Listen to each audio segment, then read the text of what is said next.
Again, welcome. Thank you for joining the Center for Responsible Enterprise and Trade for our webinar today on cyber risk, navigating the rising tide of cybersecurity regulation. I'm joined today by our colleague Alan Dixon, who is our IP counsel and a key author of the paper that Create released last week, which is the topic of today's webinar.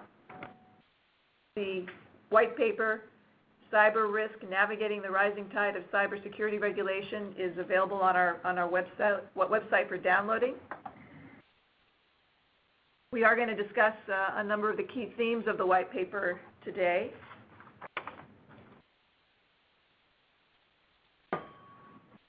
Suffice it to say, the topic is very timely. Today's news always brings stories of data breaches, both here in the United States and around the world. There's some initial reporting on a significant data breach in Japan in the last 24 hours involving a significant sum of money and ATMs. So these challenges continue to play out in a variety of different ways. Create's work has focused on helping companies and their key business partners implement leading practices on anti-corruption, and also how to protect intellectual property and trade secrets and other confidential information. Our work with companies on protection of IP, on trade secrets, on confidential information has gotten us more deeply involved with cybersecurity. And our work with these companies across many different sectors and geographies has consistently raised three key challenges with respect to cyber and the protection of information. First of all, the cyber risks, the kinds of cyber intrusions continue to proliferate, and the kinds of information that are at risk also continues to expand. We also hear from companies the challenges they have in embedding protections for their key information across an organization. So really approaching this issue from an enterprise-wide risk management approach is especially challenging. And of course, thinking about third-party compliance. How do you extend your policies, your procedures, your approach to protecting information security to your key third parties? And then how do you assess and monitor those key third parties? So because of these challenges that we keep hearing about from companies, we've released a number of white papers. Again, the white paper that we released last week, as well as a few other white papers that we also have highlighted on this slide and are available for download on our website. We recently did a paper on the reasonable steps requirement in trade secret laws, trade secret regulation around the world. We've also done a paper on how to protect intellectual property through an enterprise risk management approach. And in 2014 and more recently, we've released papers and ebooks with PwC on an approach to safeguarding and protecting your trade secrets and confidential information. And I'll come back to this issue later in the presentation. So just for some context setting, as the paper presents, and as certainly we'll discuss today, there's a confluence of activities and events that are happening that are leading to a significant rise in cybersecurity regulation. First, as we just spoke about, and as we'll show you some statistics, cyber breaches are multiplying, and the response of governments is to regulate, and to regulate in a variety of different ways and at different levels of government.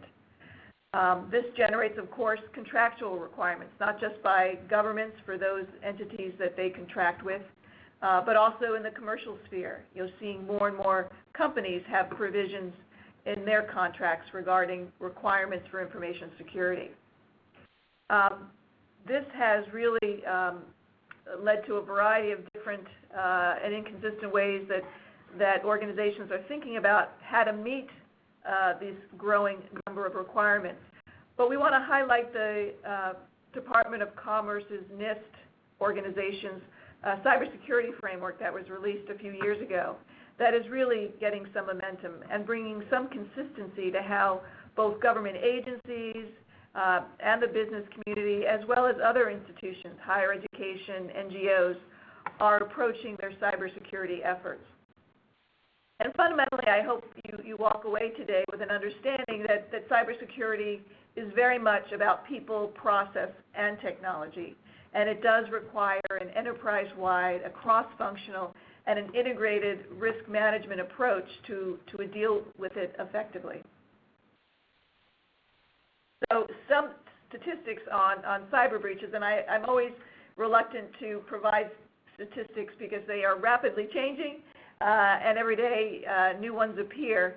But suffice it to say that there is a significant growth in the percentage of companies, of governments, government agencies, of higher education institutions, of NGOs that are impacted by cyber incidents. And of course, individuals in their homes are impacted by cyber incidents.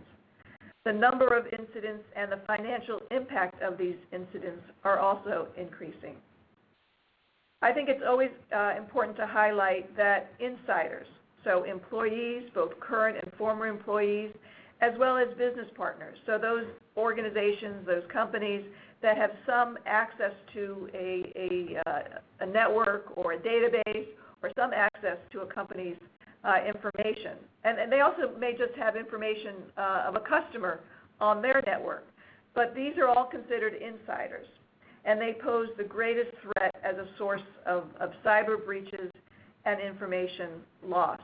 And I think it's important to think about insiders and its broad definition of insiders, both as those that approach this with a malicious intent, but a vast majority of the challenges are as a result of carelessness or a lack of understanding and training by employees and by third parties.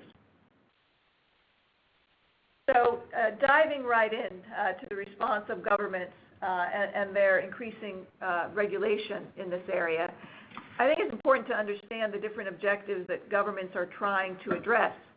And what's interesting about this is this list keeps on increasing. I think there are a number of objectives that continue to emerge that are top of mind as the kinds of information and the kinds of ways that information is compromised and the different vectors that are used to compromise the information continues to change and continues to grow. Certainly the first area of focus has always been on what we call the prized triad of information, people's name, social security number, and date of birth. And certainly you saw early regulations that focused on protecting personal information. That certainly extended to health information and financial data. So certainly what's called PII, PHI has been a critical focus. But we increasingly know that governments are very focused on national security. They think of it both in terms of government information and also commercial information. And certainly commercial information that relates to government procurement, government products and services procured by different kinds of agencies at different levels of government have a huge impact on national security. There's also been a focus on critical infrastructure. Certainly, we've seen a lot about energy, transportation, but certainly, health and financial sectors also are viewed as critical infrastructure. And certainly protecting, financial markets, shareholder value in companies, and fundamentally protecting business competitiveness. I think we all appreciate that the value of companies is significantly their IP and their trade secrets, their business processes, and their confidential information. So it's not surprising that governments are responding at the national, federal, as well as state and local levels with new laws, new regulations, and new approaches to address these different government objectives. And so we've seen, quite a bit of new and expanded regulation. Alan's going to discuss this in more detail, as well as provide some perspective beyond just the U.S. But I wanted to highlight just a few of these to put them in some context. I mentioned cybersecurity requirements. I mentioned government's objectives to protect, health and financial and personal information, critical infrastructures. And this first started with looking really at specific information. But now that we've seen it really extend into protecting, the viability and credibility and the operations of critical infrastructure. We've seen most recently ransomware being used to attack hospitals and bringing hospitals to a frozen space where they weren't able to actually function. So all of this is playing out in different ways, and some of the regulations in place will address these, but I think we will see new regulations addressing these new challenges. And certainly, as we mentioned, government procurement.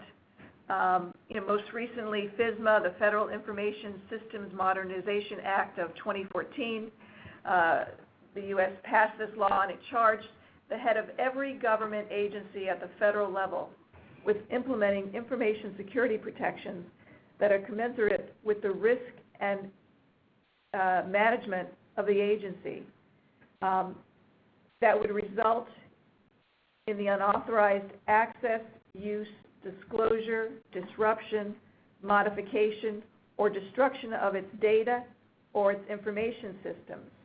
And this law also goes on to say, or the information systems used or operated by its contractors or others on the agency's behalf.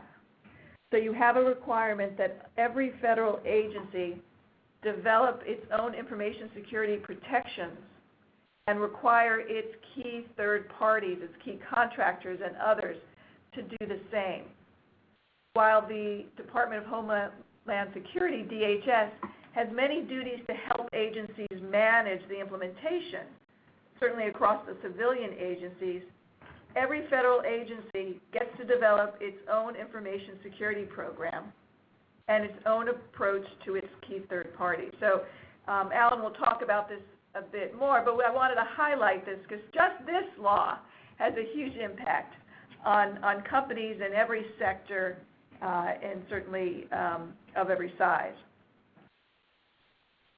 We'll also talk a bit about the new federal trade secret law here in the United States, as well as the EU directive focus on trade secret protection. We see a great deal of securities regulation and enforcement activity, what many believe as a trickle now of SEC enforcement related to the materiality that cyber breaches have on companies, as well as shareholder suits and customer suits. We see a trickle now, but many expect a tidal wave of these kinds of cases. So quite a bit of activity. Alan will get into these issues more deeply. But before I hand it to Alan, I just wanted to highlight, I think everyone appreciates this, but this increased both cyber risk and cyber regulation is creating a whole new compliance area for companies in an already very complex, crowded compliance environment. And again, this impacts companies of all sizes and sectors. It impacts higher education. It impacts NGOs. So it really creates a whole new area of focus on compliance and all the costs and time that are related to that. It will also require more transparency and more reporting, both at the federal and perhaps at the state level, but also as organizations think about how they communicate and how they report to their various stakeholders. Certainly with what we expect to be an increase in litigation comes increase in liability and costs associated with that. And just the time and energy and distraction from running a business, from losing information and its impact on companies' competitiveness, and of course, as we've seen, the impact on corporate and organizational reputation are all quite significant. So I'm now going to pass it to Alan, and he's going to go into more detail on some of these regulatory aspects. But let me also remind you that you can provide us with any questions you have under the chat function, and we'd be pleased to answer them. Alan? Thanks, Pamela. So I'm just going to sort of trot through a bit of the examples of the kind of regulation and the kinds of litigation that have started coming down the road. And we've put in the paper quite a bit of detail, not only about U.S. developments, but developments outside the U.S. as well. But I just wanted to highlight a few of these for you, just to give you a sense of where the regulation is going, where the governments are going in their thinking about this. It's interesting that we did a look at the U.S.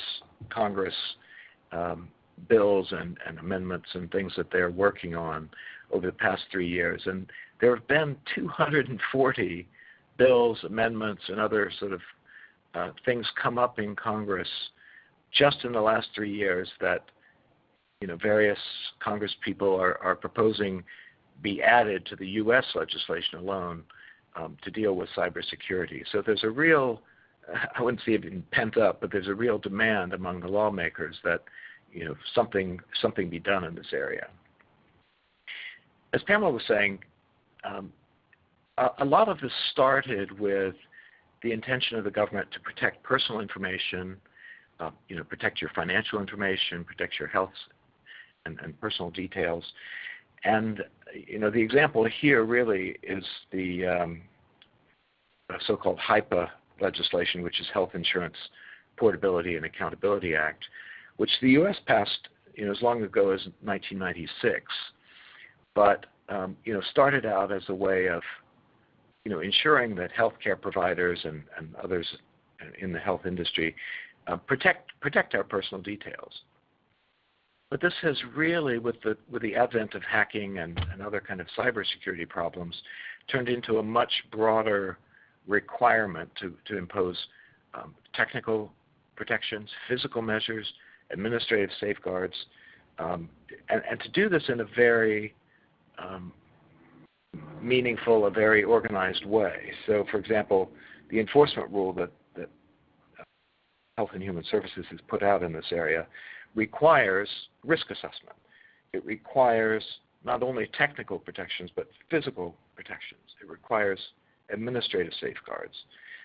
You need to have policies in place. You need to have procedures in place. You need to do certain kinds of records and contracts.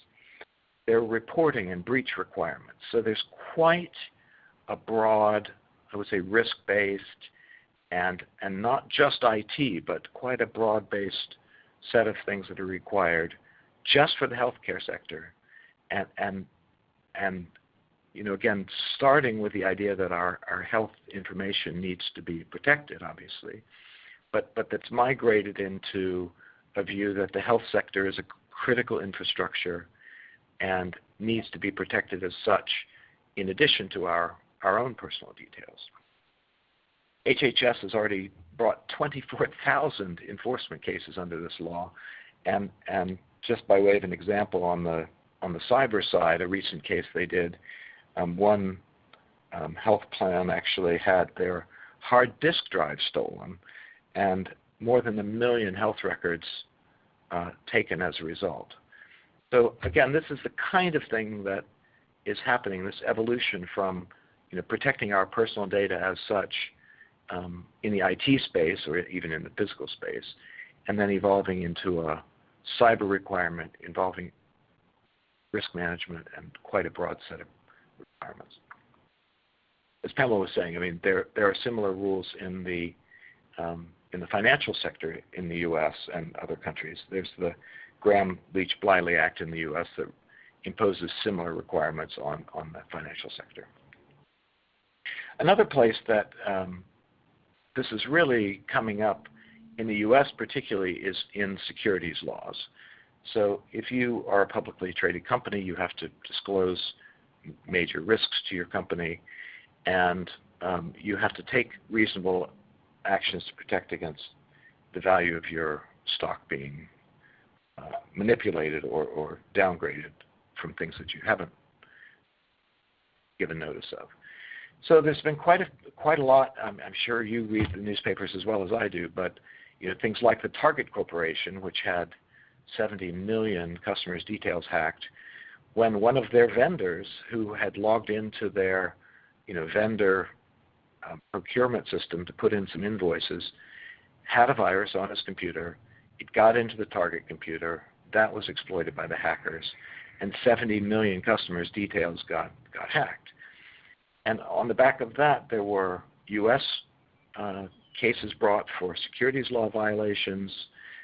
There were lawsuits brought by the customers who had their details taken. So there's all kinds of things that can go wrong from the legal side, and the securities laws and other liability laws are really kicking in to really hold companies to task in their cybersecurity. Another example here has been in the U.S. that the Federal Trade Commission is also treating insufficient cybersecurity as an unfair trade practice. So they've been bringing lawsuits, probably the most famous against the Wyndham Hotel Group, who had 600,000 customers' details taken. And the FTC takes the view that this is an unfair trade practice and has gotten the courts to agree with that view, and now has that weapon in its arsenal to go against companies for cybersecurity problems. Internationally, it's interesting, in Europe where I work, the governments are really taking the bull by the horns here and imposing direct cybersecurity requirements on industries that they view as critical infrastructure. So, things as Pamela was mentioning, such as the power supply, communications, water, food, health, financial services, all these kind of, let's say, vital industries. The EU has recently adopted a new directive which has to be implemented in all the EU countries, but basically will require safeguards to be in place. These industries will be identified. What are your essential industries? What are your essential digital services? And then the national governments will put in place requirements for those industries to maintain adequate information security. And again, more detail to be fleshed out here, but this is a direct requirement that these industries do cybersecurity on the back of the view that these are critical to the national best interest. Pamela mentioned trade secrets, another area quite different from the ones we've been talking about so far, but really something for the private sector, where up as much as 80% of most companies now, most successful companies, assets and value are in its intangibles. So trade secrets, basically your confidential information that has value because it's kept secret. Both the U.S. has adopted new legislation that will make this a federal cause of action, and the EU is in the process of adopting a directive that will protect throughout the EU under common piece of legislation the value of trade secrets and the right to take action against their theft. But the interesting thing here is in all of this legislation, based on international norms as well, that there's a requirement to take reasonable steps to keep this information secret. And the courts and the obviously the focus is going to be quite a bit on that. What have you done to protect the cybersecurity of your trade secrets? So there's already been litigation in the U.S., and we outlined this in this paper and one of our previous white papers, of the kinds of steps that need to be taken in the cybersecurity area to protect trade secrets in order not just to give you redress in court if somebody takes them, but also the very legal foundation that's going to determine whether the court's going to treat that as a trade secret or not is based on, say, cybersecurity, is based on whether you're taking reasonable steps in this area. We've also put in the paper, and I won't spend a lot of time on this, but this isn't a U.S. only problem, obviously, and China is looking at a new cybersecurity law. Japan has some things in place already with respect to procurement, but is looking at possible additional protections. Australia has a voluntary system, much like the U.S. right now in most of its sectors, but does have specific requirements for its government agencies and in government contracts. And Germany has already implemented effectively a critical infrastructure law. So this is, as Pamela was saying, it's a coming storm just about anywhere you're going to want to do business. And Alan, I would just add, we don't really go into the U.S. state data breach laws or even sort of the local, some of the sort of sector-specific state regulations. I think most people are aware of how active the New York Department of Financial Services has been in terms of ensuring that the cybersecurity capabilities of outside vendors of financial institutions are much stronger, and that ranges from law firms to payroll companies to all sorts of different third parties that support financial services organizations. Yes, and just another detail on this. I see we have a question about the company that lost the million patient health records. I don't have the name of the company with me at the moment, but if you look at the white paper, there's a footnote citation to the to the HHS enforcement, and the information, if you click through on that, is on the HHS website. You can see what that is. It's actually the Centene Corporation, CENTENE Corporation, okay. And it's a footnote 15 in our white paper. Okay, thank you, Pamela. You've got the technology there.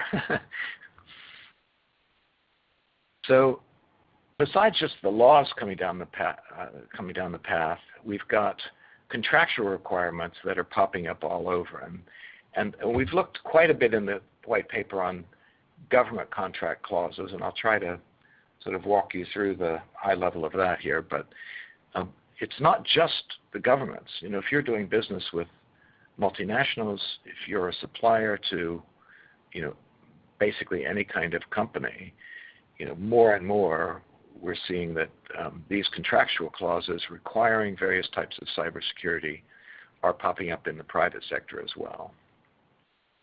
On the government side, I'd say what's pretty typical, not just in the U.S. but also outside, is government contract clauses now putting in requirements that particular cybersecurity controls need to be put in place. Sometimes these are put in very general terms. You'll have effective measures or technical measures that are adequate to protect against certain kinds of things. Or they may be very specific requirements, but that tends to be a normal kind of contractual requirement. Often there's a requirement to comply with particular standards. So in the U.S., for example, we're seeing some of the NIST.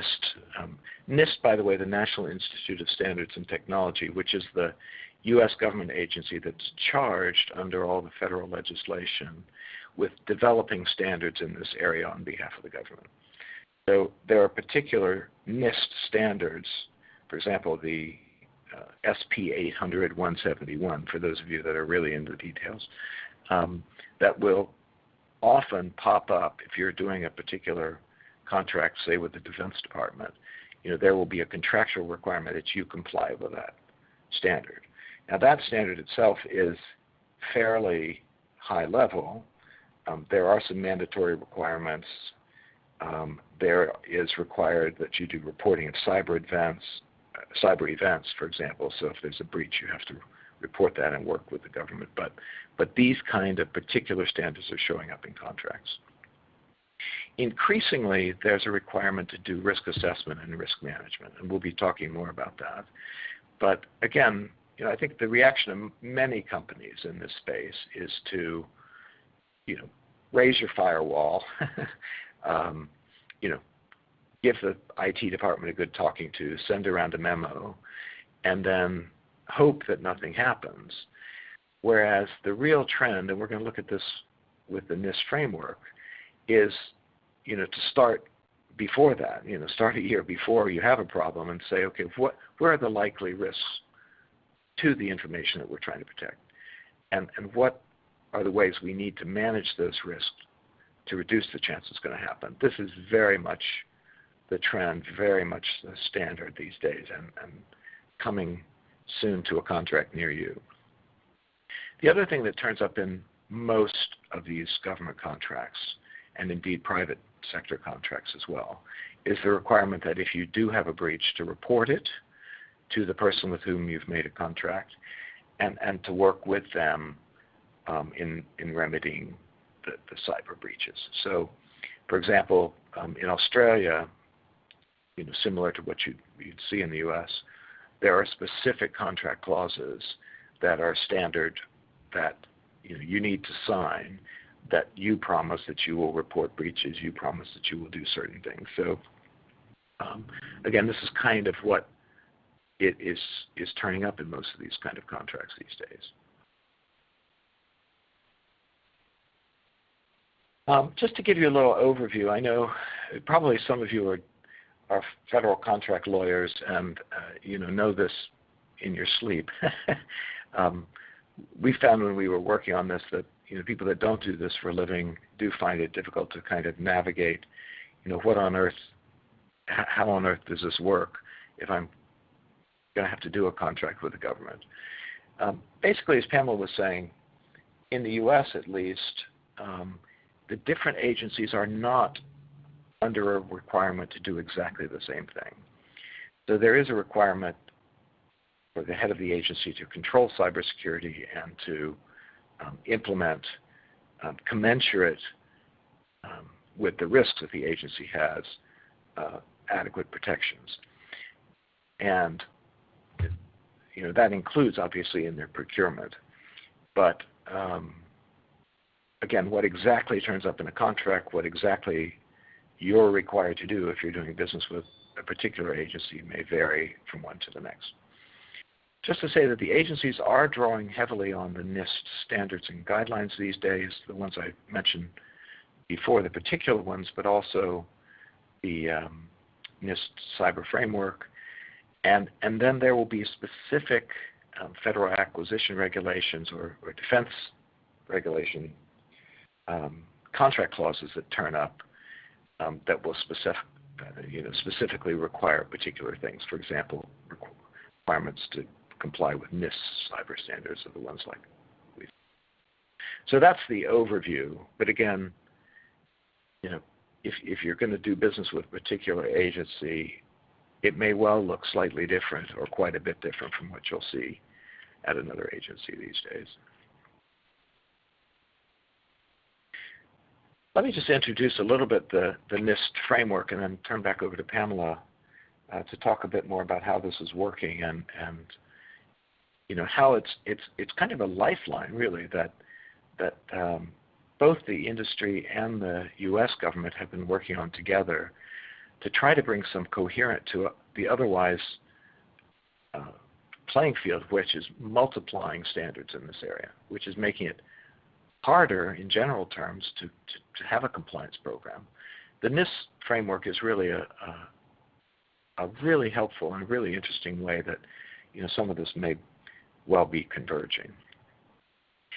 So what is the NIST Cybersecurity Framework? Again, it was developed by NIST and some of the U.S. government agencies that do cybersecurity, working very closely with the various industry sectors to come up with a useful way of risk assessment and risk management and implementing particular protections that are going to help anybody that uses it increase their protection. It's voluntary. I'll say that again. It's voluntary. It's not a federal mandate. It's not a federal law. but it's a really useful framework. It's based on existing standards. So, for example, outside the U.S., the ISO 27001 cybersecurity standard is the most highly used standard. I mean, there are, I want to say 25,000 companies already certified to the ISO standard. But the NIST framework refers to the ISO standard, refers to these particular NIST standards I was talking about before, refers to the COBIT standard, for those of you that know this, and some other industry standards, and says, look, if you implement a cybersecurity program based on the NIST cybersecurity framework, this will help you comply with ISO, with these other NIST standards, with COBIT, with these other standards. So it's really a useful way of kind of combining and streamlining your work in this area. It's also risk-based, and as I was saying before, long before hopefully you ever have a cyber problem, this is a way of helping you analyze where your risks lie and where to spend your time and money in trying to protect against those risks. The cybersecurity framework is getting good traction. It's getting a lot of interest. Gartner's done some surveys and says that by 2020, more than 50% of companies will be using the NIST framework in some way. There's also been some recent polling of U.S. government IT professionals, and looks like 82% say they are using the NIST cybersecurity framework in some way. So this is really quite there's quite a movement in the U.S. To adopt the cybersecurity framework, to use the cybersecurity framework, to make it work for your own particular company or particular needs. Just a quick overview of what's in the cybersecurity framework. Basically, it has 5 areas of, let's say, risk and risk management that one would assess in order to figure out what the cyber risks are that you're wanting to deal with and then to address them.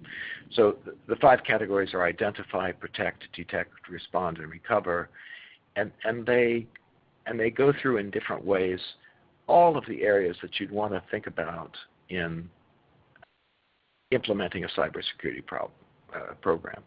So identify what's the risk. What assets do you have? Where are the risks likely to come from? What is your strategy for dealing with these risks? Obviously, then there's protect, which would be the physical and the IT and the other sort of specific steps for putting protections in place, but also training, awareness. This is a people problem, not just a technology problem, dealing with all the areas where the people in your company or your organization may be handling sensitive information or deal with information security in some way.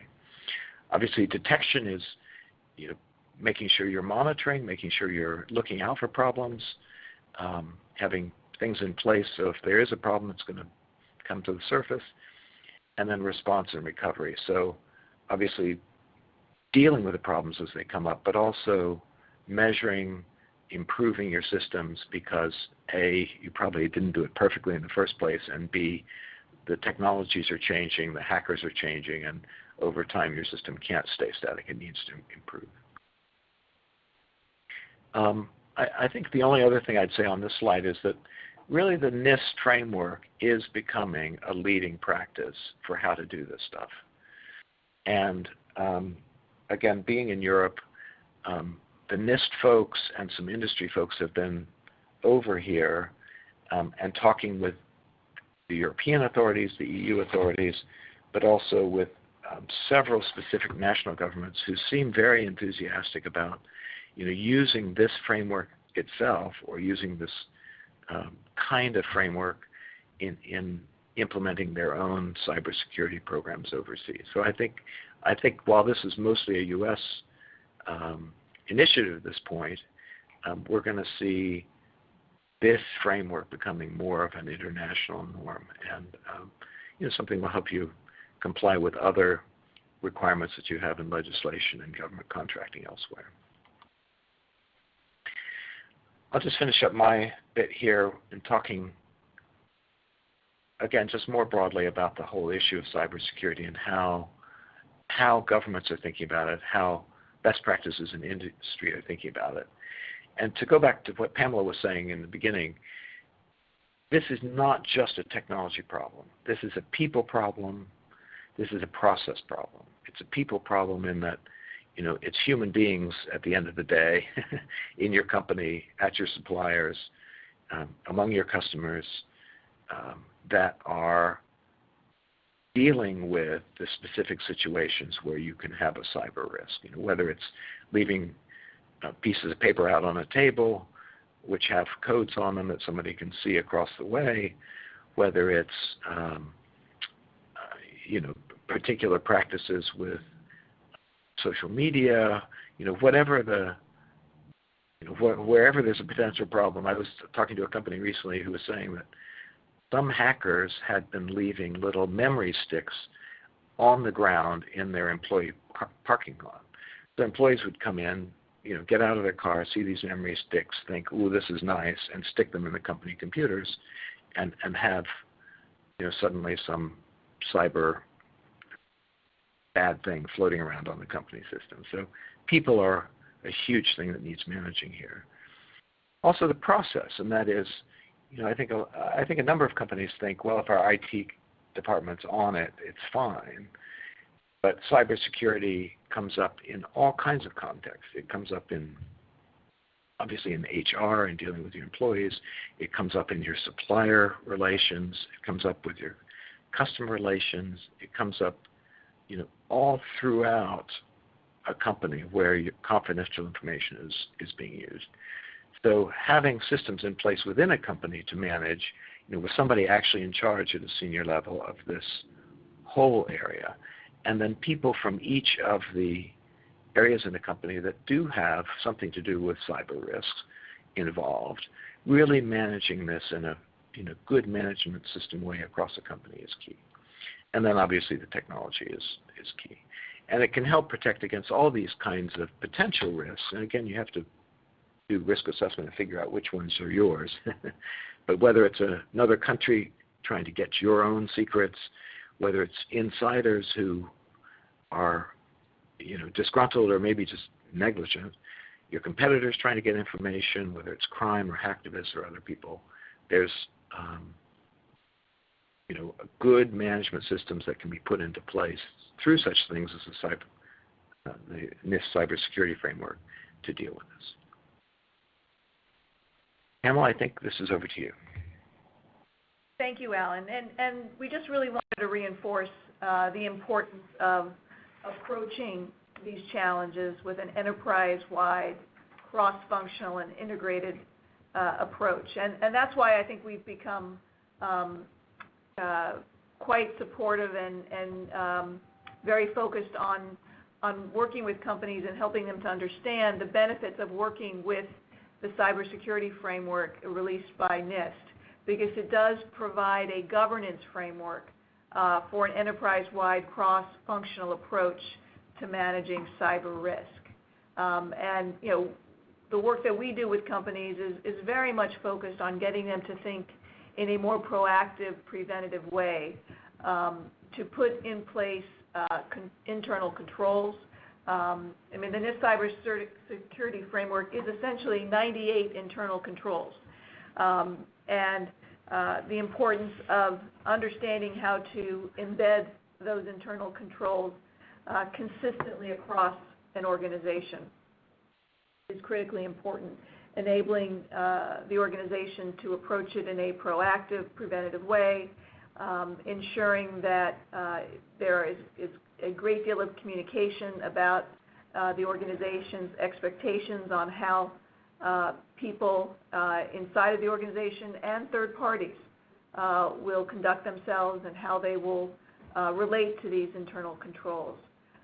When we work with companies, we really try to help them understand the importance of building on the management systems that they already have in place in the compliance and operations area, understanding what they do well and what they may need to, what practices they may need to mature.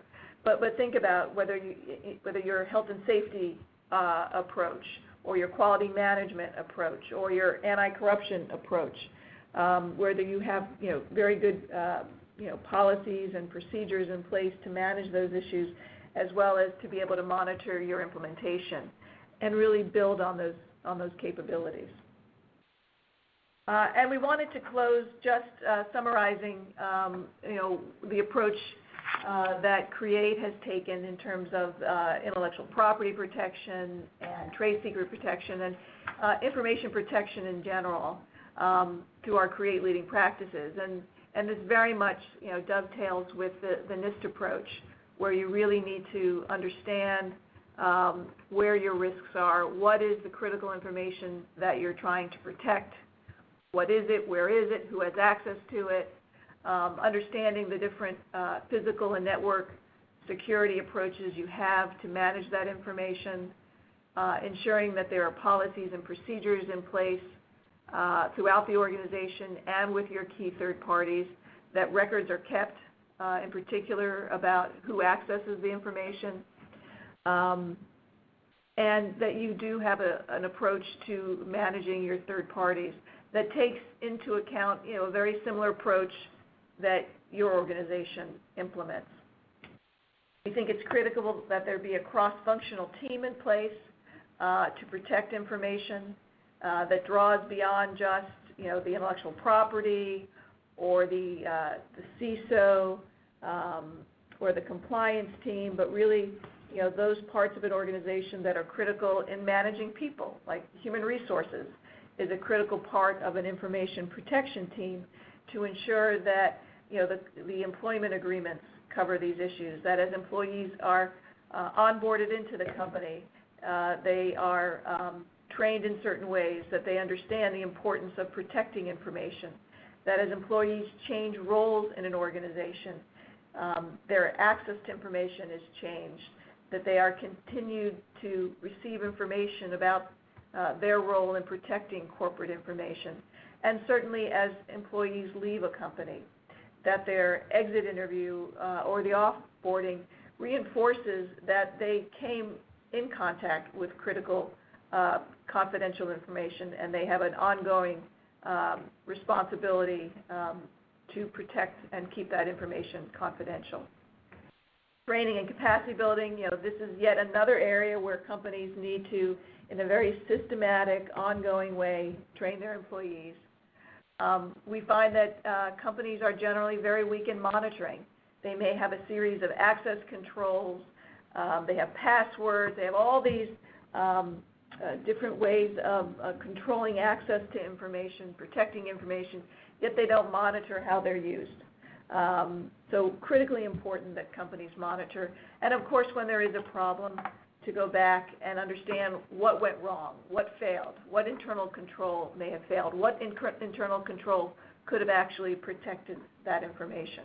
So we just wanted to close with sort of our summary view on the importance of effective management of information, and to think about this in the context of people, process, and technology. Just a slide that shares with you information on our website that we hope you can take advantage of, on the protection of intellectual property, on trade secrets specifically. So we now would like to turn to your questions. We have a number of questions that have been teed up under the chat function. Just to remind you that you can type in a question and we'll be pleased to answer them. The first question is, where should cyber insurance fit into a risk management strategy for enterprises? And certainly this is a growing area of focus as the cyber insurance market continues to mature. I think most people would say it's very immature at this point in time.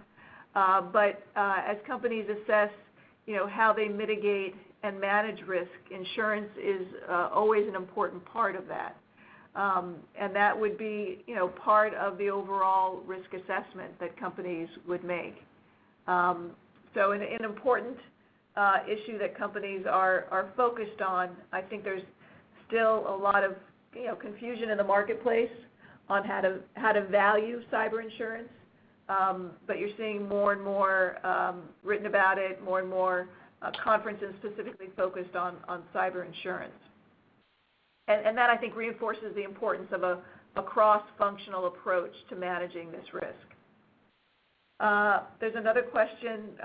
Do you have examples of or sources to some of the specific cybersecurity contract language that businesses are now encountering? Well, maybe I could just Sure. pipe up on this one. So this is really a, kind of a developing hot field. And the one that sticks in my mind that you might take a look at that, was kind of early, but I'd say kind of typical of a short form of the kinds of things that I've seen. If you look at footnote 98 in our white paper, the Australia Department of Finance has a fairly short, checklist of things that they require of their suppliers. I think that's typical of the kind of stuff you'll see. General requirements to keep things secure, requirements to report breaches, and to work with the person you're entering into the contract with on breaches. That's the one that sticks in my mind, certainly from our research on this paper. But as I say, it's kind of a burgeoning field, and I'm sure that your usual sources of model contract clauses are sort of teeming with that at the moment. And I would just add that, not surprising, the financial services industry has published quite a bit of this. And if you look at the websites of some of the large banks, you'll find that they have published external supplier cybersecurity requirements on their website. So they're being very transparent of the kinds of internal controls that they require of any of their suppliers and vendors. So there's a lot of, I think, publicly available information. And certainly there's I think a growing amount of information also on the kinds of provisions that the government, as Alan noted, that the Australian government and the U.S. government now require in their contracts. We also have a question about how do you learn more about the NIST Cybersecurity Framework, and I would refer you to the NIST website, which has a great deal of information. I think it's one of the more user-friendly websites in terms of introducing the 98 controls, providing information on specific feedback that individual companies and trade associations have provided on the framework. There's also discussion about some of the shortcomings of the framework. We don't think it goes in and provides enough guidance on how to work with your third parties and supply chain. So we think that that's an important area that can be further developed. We also think there's more that could be done in terms of helping companies think through their own threat landscape. And so we expect more work to be done there. And that's an area with the recently passed Federal Cyber Information Sharing Act, where there's just going to be more information, we think, shared and available, certainly through DHS and other ways, for companies to have a better sense of the threat environment. There are no other questions. I think we will close the webinar now. We very much appreciate your engagement with us. The webinar has been recorded and will be available on our website. We have a great deal of information on our website, as I mentioned, on protecting IP, protecting trade secrets and confidential information, as well as a growing body of information on the NIST Cybersecurity Framework. Thank you for joining us, and have a great day.